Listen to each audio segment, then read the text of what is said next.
ወድጄሽ አይደለም አንቺን ያገባሁሽ ጨቅጭቃዊ ነው ነዝናዛ እናትሽ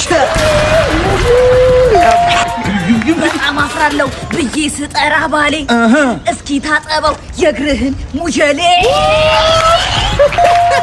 ተሳስቼ ነው አንቺን ያገባሁሽ ፍቅር የያዘኝ ከታላቀ እህትሽ ታናሽ እህትሽንም ግን በጣም ነበር ሞት ግቢለት በከባዱ ልጅ ነው ያልኩ ተፎገረህ እኔ ወለድኩት ከጓደኛህ አንቺ ማማዬ ብረት አድርጊው ጥጋብሽን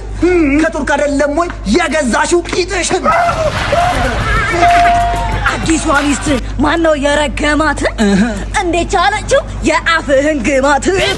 ስለፈርቼ ነው እንጂ ዋታምሪ ሆረር ነገር ስታስፈሪ ሳይሆን ባለታ ወጥር ወጥራሽ ተነፋፋሽ አባቱ አልጋ ላይ ሸራት እስከ 30 አመቱ ይኸውላችሁ ላስረዳችሁ እንዴ ነው አቁሜ ነበር ታቼ ነበር አሁን እኮ መሽናቱን ጓደኞቼ አንዴ ነው